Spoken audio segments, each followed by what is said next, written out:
తాకట్లో ఉన్న మీ బంగారాన్ని నమ్మి కష్టాల్ని కాంపౌండ్ వాల్ దాటించే one and only solution prime gold hub మాత్రమే. కాంటాక్ట్ 8499938881.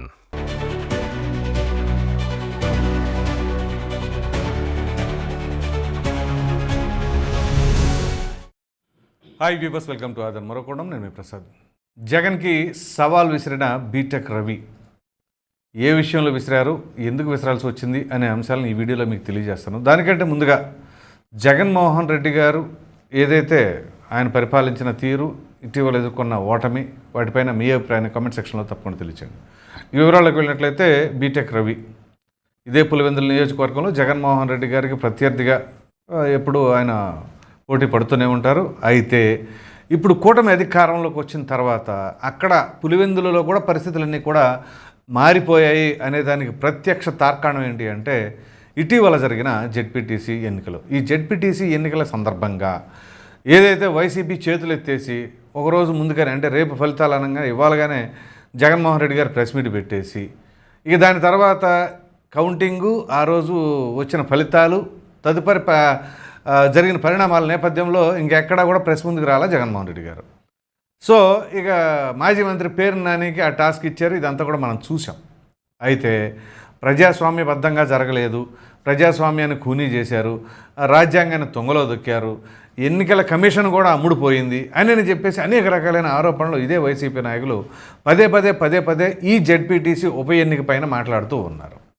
సో అందు గురించే ఈరోజు బీటెక్ రవి ప్రెస్ మీట్ పెట్టారు. ఈ ప్రెస్ మీట్ పెట్టి ఆయన ఒక సవాల్ని అయితే జగన్మోహన్ రెడ్డి గారికి విసరటం జరిగింది. అతను ఉంటే మీరు కూడా ఖచ్చితంగా రాజీనామా చేసి రండి, 2 ఎలక్షన్స్ తర్వాత కేంద్ర బలగాలతో జరిపిస్తాం, ఎలాంటి ప్రజాస్వామ్యబద్ధంగా సెంట్రల్ ఫోర్స్ పెట్టి మీరు అడిగిన విధంగా సెంట్రల్ ఫోర్స్ పెట్టి జరిగిద్దాం. అప్పుడు పులివెందుల ఎమ్మెల్యేకి బై ఎలక్షను, పులివెందుల మండల జెడ్పీటీసీకి కూడా బై ఎలక్షన్ వస్తుంది. అప్పుడు చేతన అయితే చూసుకుందాం. అప్పుడు నీ కథ ఏందో మా కథ ఏందో రాష్ట్ర ప్రజలకు కూడా తెలుస్తుంది. దమ్ముంటే నా ఈ సవాల్ను స్వీకరించవలసిందిగా జగన్మోహన్ రెడ్డిని కోరుతున్నాను. సరే, ఈ గెలుపు కోసం లేకపోతే ఆ జెడ్పీటీసీ సీటు కోసం మేమేమి తాపత్రయ పడతలేదు, అవసరమైతే తన సతీమణితో ఈ పదవికి రాజీనామా చేపిస్తా, మరలా ఎన్నికలకు ఎదుర్కొందాం. అట్ ద సేమ్ టైం మీరు కూడా మీ ఎమ్మెల్యే పదవికి రాజీనామా చేసి మరలా రెడీ అవుతారా ఎన్నికలకి అని చెప్పేసి ఛాలెంజ్ ఇస్తారండి. ఇది ఆషామాషి సవాల్ కాదు. ఎందుకంటే సాదాసీదాగా మాట్లాడుకోవడం ఒకెత్తు, ఇప్పుడు పరిస్థితులు ఒకెత్తు. ఇదే పులివెందుల్లో తెలుగుదేశం పార్టీ మామూలుగా సవాళ్ళు విసిరేంత కెపాసిటీ ఉందా ఆ పార్టీకి అక్కడ అంటే ఇప్పటి వరకు చరిత్రను బట్టి చూస్తే అంత పరిస్థితులు లేవు. కానీ ఇప్పుడు సవాళ్ళు విసురుతున్నారు అని అంటే ఖచ్చితంగా వైసీపీ వీక్ అయ్యిందా, మరి వైఎస్ కుటుంబంలో వచ్చిన చీలికల వల్ల ఇటీవల జరిగిన ఎన్నికల్లో ఆ ఫలితాలను చూసాం, కనీసం డిపాజిట్ కూడా దక్కలేని పరిస్థితి. మరి అటువంటి నేపథ్యంలో ఇక తెలుగుదేశం పార్టీ ఖచ్చితంగా గెలుస్తామనే నమ్మకం వాళ్ళల్లో ఉందా, మరి ఈ నేపథ్యంలో వైసీపీ నుంచి ఎటువంటి సమాధానం రాబోతూ ఉంది? ఎందుకంటే మనం ఈ పులివెందులు కావచ్చు, ఒంటిమిట్ట కావచ్చు, సాధారణంగా కడప జిల్లాలో ఎక్కడైనా సరే వైఎస్ కుటుంబానికి కానీ అప్పట్లో వాళ్ళు కాంగ్రెస్ పార్టీలో ఉన్నప్పుడు కావచ్చు, తదుపరి అది వైసీపీగా అవతరించినప్పుడు కావచ్చు, వాళ్ళ కుటుంబానికి ఎదురు లేకుండా పోయింది. కానీ మొన్న కొట్టిన చావు దెబ్బ 2024 ఎన్నికల్లో ఉమ్మడి కడప జిల్లాలో ఉన్న 10 సీట్లకు గాను కేవలం 3 స్థానాలకు మాత్రమే పరిపోయింది. అంతెందుకు, ఇదే జమ్మలమడుగులో బీజేపీ సైతం జెండా ఎగరవేయగలిగింది అంటే వైసీపీ పట్ల ప్రజల్లో ఎంత వ్యతిరేకత ఉంది అనేది అర్థం చేసుకోవాలి. సాధారణంగానే బీజేపీ పట్ల ప్రజల్లో చాలా అసంతృప్తి ఉంటుంది. అందులో ప్రధానంగా మన ఆంధ్రప్రదేశ్ రాష్ట్ర ప్రజలకైతే బీజేపీ పైన చాలా ఆగ్రహంతోనే ఉంటారు.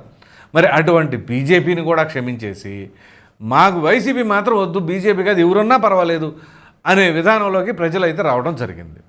సో ఈ నేపథ్యంలో ఇష్టం లేకపోయినా కూటమికే ఓటేసిన దాఖలాలు కనిపించాయి. మరి అటువంటి తరుణంలో ఇక్కడ వైసీపీ పరిస్థితి ఇప్పుడు ఎలా ఉంది? ఇక సొంత నియోజకవర్గం పులివెందుల్లో కూడా అంతంత మాత్రంగానే ఉందా? జగన్మోహన్ రెడ్డి గారు అంతకుముందు అనేవాళ్ళు కదా ఎన్నికల సమయాల్లో, ఇది ఆర్థికంగా అంతంత మాత్రమే అనేది. ఇప్పుడు పార్టీ పరిస్థితి అంతంత మాత్రంగా మారిందా అనే ప్రశ్నలు కూడా ఉత్పన్నమవుతూ ఉన్నాయి. మరి ఈ నేపథ్యంలో బీటెక్ రవి గారు మాట్లాడిన వ్యాఖ్యల్ని చాలా తీవ్రంగానే పరిగణించవలసిన పరిస్థితి అయితే మాత్రం వైసీపీకి ఉంది. సో ఇక్కడ ప్రజాస్వామ్యబద్ధంగా జరిగినాయా ఎన్నికలు, ఏ రకంగా జరిగినాయి అని చెప్పేసి మనం చూడొచ్చు. ఎందుకంటే వీళ్ళు కొన్ని మార్ఫింగ్ వీడియోలు కూడా తీసుకొచ్చి రిగ్గింగులు చేశారు, అలా చేశారు, ఇలా చేశారు అని చెప్పేసి పెట్టుకుంటున్నారు అని అంటే అక్కడ మంచిగానే ఎన్నికలు జరిగినాయి అని చెప్పేసి అనుకోవాలిగా. పోనీ 30 ఏళ్ల తర్వాత ఎన్నికలు జరిగినాయి అని అంటే అక్కడ పరిస్థితి ఏంటి అనేది అర్థం చేసుకోవాలిగా. ప్రతిసారి ఏకగ్రీవాలు ఎందుకు చేసుకుంటున్నారు? అది కూడా తెలుగుదేశం పార్టీ అధికారంలో ఉండగా కూడా ఏకగ్రీవాలు ఎలా అయినాయి? పోనీ అప్పుడు రిగ్గింగులు చేసుకునే అధికారంలో ఉన్నప్పుడు వాళ్ళకి అవకాశం ఉంటుందిగా. మరి అప్పుడు కూడా వీళ్ళ హవానే కొనసాగిందని చెప్పేసి అనుకోవాలా? సో వీళ్ళు అక్కడ తెలుగుదేశం పార్టీని వాళ్ళ ఉనికి లేకుండా చేయాలి అని చెప్పేసి ఇప్పటివరకు కూడా ఎన్నికలు జరగనీయకుండానే ఎక్కడికక్కడ మరి అది ప్రలోభాలకు కావచ్చు, భయాందోళనకు కావచ్చు, ఇట్లాంటి బెదిరింపులకు కావచ్చు, ఇలాంటివన్నీ చేశారు అని చెప్పేసి అనుకోవాలా? మరి ఇప్పుడు ఆ పరిస్థితి లేదు, ఖచ్చితంగా ప్రజల నుంచి ఆ తిరుగుబాటు వచ్చింది అనే దానికి మొన్న ఎన్నికలే ఉదాహరణగా భావించారా? లేదు, ఇది తాత్కాలికమే అనే పరిస్థితి ఏమైనా ఉందా? ఒకవేళ తాత్కాలికమే అయితే బీటెక్ రవి అంత ఇదిగా ఛాలెంజింగ్ ఎందుకు వస్తారు ముందుకి? సో ఇలా అనేక రకాలుగా ఇప్పుడైతే మాత్రం వైసీపీ పరిస్థితి చాలా దారుణంగా ఉందని చెప్పేసి అనుకోవాలి. సో అందు గురించి మీరు గమనించండి, మొన్న 14వ తేదీన ఫలితాలు వచ్చాయి, ఈరోజు 20వ తేదీ, సుమారుగా వారం అవుతుంది. ఈ వారంలో ఎక్కడ కూడా జగన్మోహన్ రెడ్డి గారు మీడియా ముందుకు రాలా. ఎందుకని?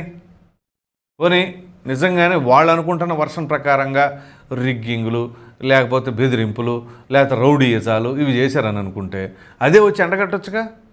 ఎన్నికల ఫలితాలకు ముందు రోజుగా ఎందుకు వచ్చి మాట్లాడారు?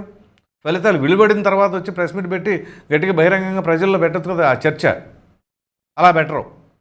అంటే వాళ్ళకి తెలుసు ఎన్నికలు ప్రజాస్వామ్యబద్ధంగానే జరిగినాయి, ప్రజల్లోనే మన పైన వ్యతిరేకత ఉంది అనేది వాళ్ళకి తెలిసినా కానీ దాన్ని బయటకు చెప్పుకోలేరుగా. సో అందుగురించే ఇవాళ తెలుగుదేశం పార్టీ నాయకులు బహిరంగంగా ఛాలెంజ్లు విసిరినా కానీ ఆ ఛాలెంజ్లు స్వీకరించలేని పరిస్థితిలో అయితే వైసీపీ వాళ్ళు ఉన్నారు. అయితే దీనికి కౌంటర్గా ఏమైనా వైసీపీ నాయకులు బహుశా అడిగితే అడగడానికి ఆస్కారాలు ఉన్నాయి. ఏంటి అంటే తెలుగుదేశం పార్టీ వాళ్ళు మీరు రాజీనామాలు చేయండి, అక్కడ ఎన్నికలకు రండి అంటారు. వైసీపీ గెలుపొందిన చోట అయితే వాళ్ళు రాజీనామాలు చేయరు, కానీ తెలుగుదేశం గెలుపొందిన చోట మాత్రం ఇదే రెఫరెండంగా తీసుకుందాము, మీ ప్రభుత్వ పాలన ఏ విధంగా ఉందో ప్రజలు నిర్ణయిస్తారు, మీకు దమ్ముంటే రాజీనామా చేయండి అని చెప్పేసి ఒకవేళ అడిగితే డైరెక్ట్గా చంద్రబాబు నాయుడు గారినైనా అడగచ్చు, లేదా లోకేష్ గారినైనా అడగచ్చు. సో ఇప్పుడు అడిగిన దానికి సమాధానం చెప్పకుండా తిరిగి ఇంకో ప్రశ్న వేసారంటే ఏంటి అర్థం? వాళ్ళ దగ్గర సమాధానం లేదు అని. సో ఇక ఇలా సమాధానాలు లేనప్పుడు అనేక రకాలుగా చెప్పుకునే ప్రయత్నం అయితే వీళ్ళు చేసే పరిస్థితి ఉంటుందా, లేకపోతే సైలెంట్గా ఉంటారా? ప్రస్తుతం మన టైం బాగోలేదులే, మనం ఎక్కడ ఏం పోటీ చేసినా లేకపోతే ఏ పనిలో చేయబెట్టినా కానీ ఈ విధంగా ఉంది. అసలు ఎన్నికల ఫలితాల సంగతి భగవంతుడికి ఎరుగు.